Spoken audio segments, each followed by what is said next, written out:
Okay, this is hopefully a brief lecture on Cold War in the Middle East.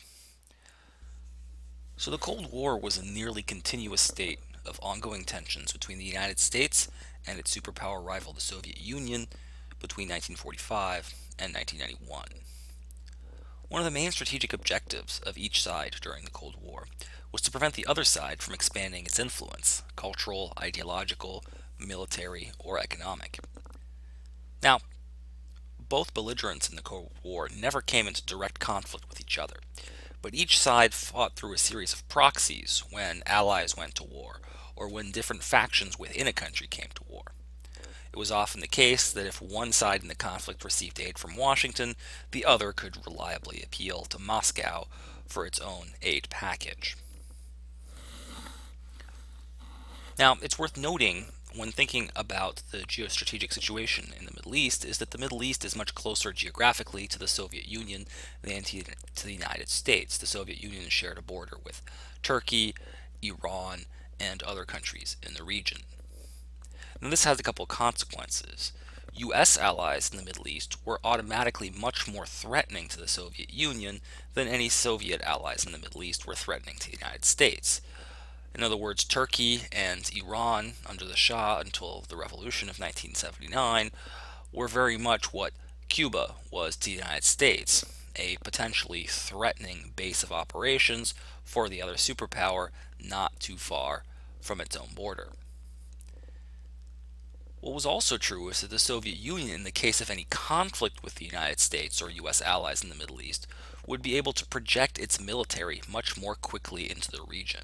The United States would have to use aircraft carriers as well as proxies, but the Soviet Union could roll its armies over land straight into the Middle East. The United States never maintained enough ground forces to ever hope to contain any kind of Soviet attack in the Middle East.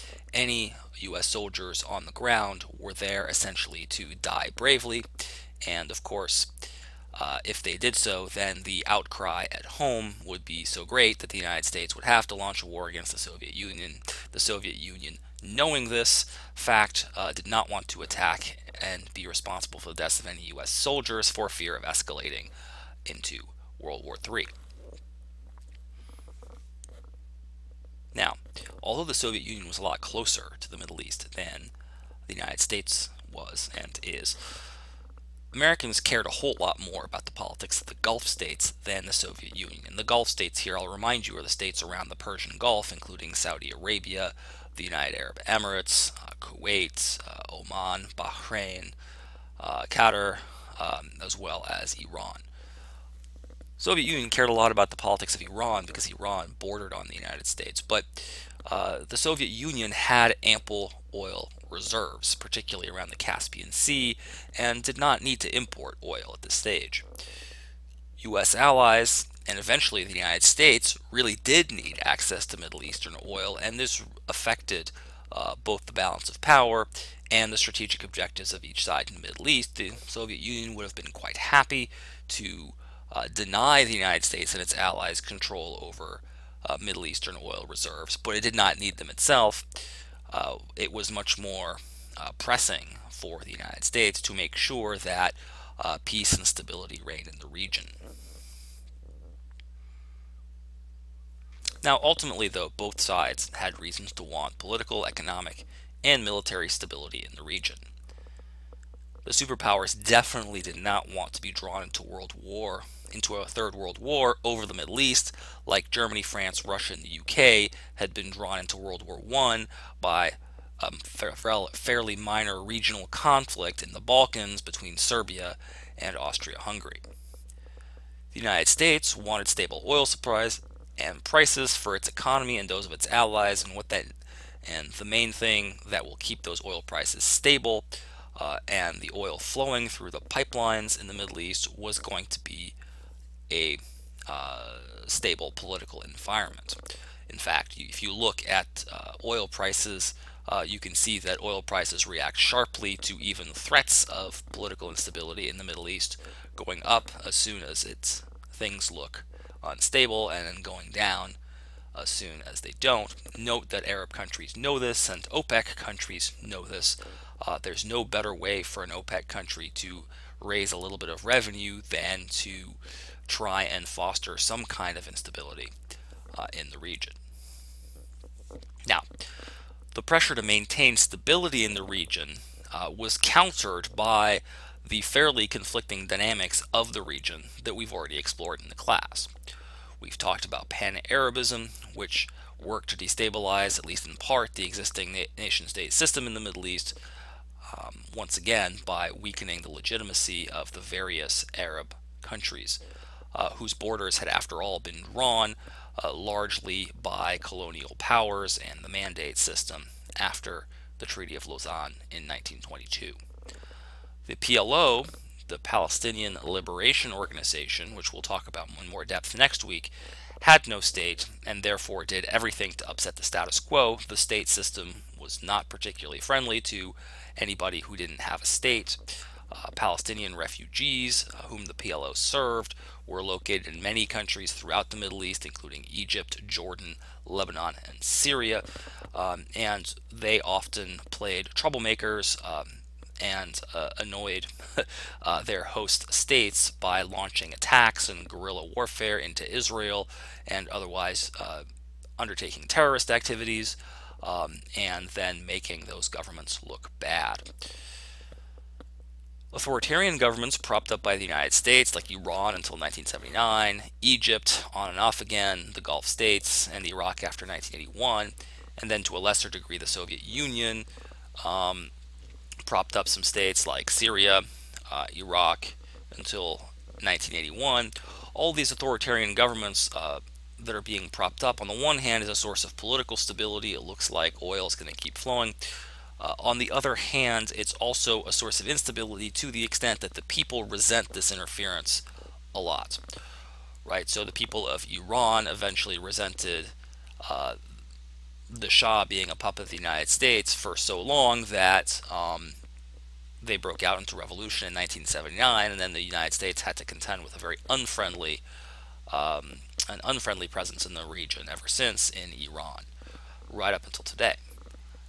Similarly, the United States at various times, the United States propped up the king of Jordan, as well as the Saudi government, and as we said, at various times, both Iraq and Egypt received U.S. support, all of which was politically delicate at home, because there wasn't very much worse than you could be than to be perceived as a puppet of the United States.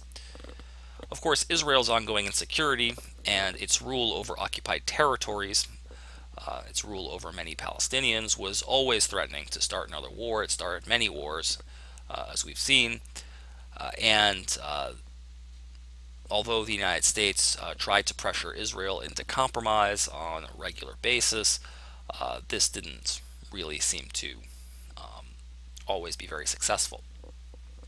And finally, we would be remiss not to note the nascent Islamist movement, starting with the overthrow of the Shah in 1979 by the Islamic Revolution, as well as the Mujahideen fight against the USSR in Afghanistan starting in 1979-1980. So Islamism was also a focus for instability, whether it was religion itself or more likely the fact that religion was being hijacked, or religion ended up being a kind of proxy left-wing ideology. Now, religion typically features on the right of the political spectrum. Conservatives tend to be more religious, and this was no exception, certainly with the Iranian Revolution. But it's worth noting that because there was no effective, because left-wing movements were so strongly repressed, particularly in Iran and other client states of the United States, that effectively the only opposition was on the conservative right, and many of the grievances of the left ended up being kind of taken up by the right.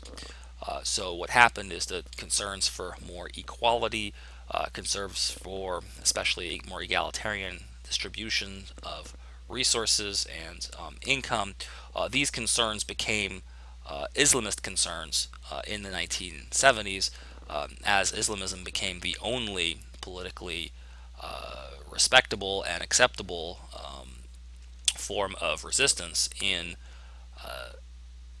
countries in the Middle East, particularly those that were anti-communist and avowedly anti-communist. Okay, so one question we might have is whether the superpowers ended up not being the dupes in this region. Because the objectives of each superpower were fairly clear and predictable, and it was also clear that neither wanted to be dragged into a war in the region, many tried to play both sides, knowing that even if their strategies were uncovered, it was highly unlikely that they would face very much in the way of retaliation. Egypt was very adept at extracting military and economic aid from both sides. I encourage you to read the stories about the financing of the Aswan Dam that's in your reading.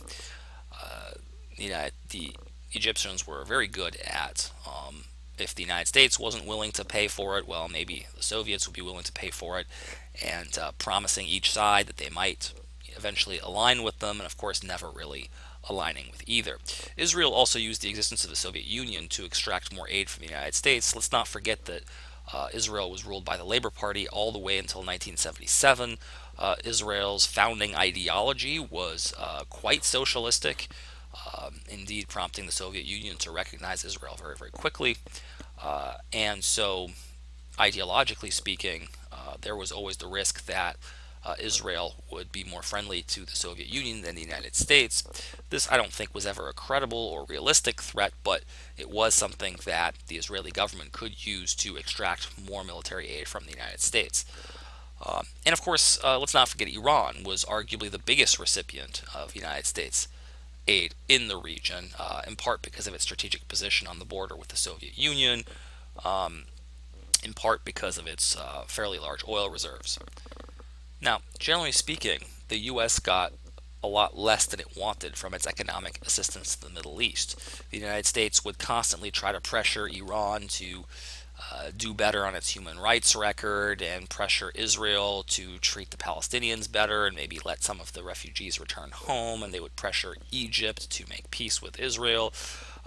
And generally speaking, the diplomats from these countries nodded and said, yes, yes, we'll try to do better, and they took the money and they didn't do anything.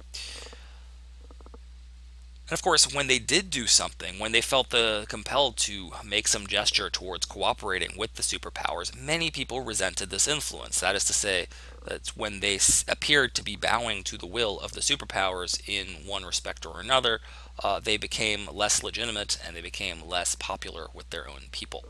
And so that was a double-edged sword. You can take the money, but if you look like you are a client of the United States, then large sections of your population will be working to undermine your rule, and that isn't all that good either. It's worth noting that eventually the Soviet Union got dragged into a war in Afghanistan from 1979 to 1989 to defend a pro-Soviet regime in Afghanistan. A fairly recent 1978 established pro-Soviet regime. They went to defend that regime and got bogged down into a pretty disastrous military intervention. So it's reasonable to ask who controls whom. Although the superpowers were more powerful in every sense than any country in the Middle East, it is not true that Middle Eastern governments were quietly the clients of the superpower they had aligned with. First of all, many countries explicitly chose non-alignment, which was a policy of neutrality in the superpower conflict.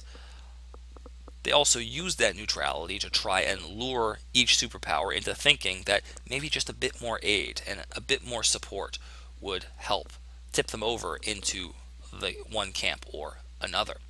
Of course, this was rarely true, and many Middle Eastern countries, particularly Egypt, were members of the non-aligned movement, which was a movement of self-help among developing countries to try and become less dependent on the superpowers.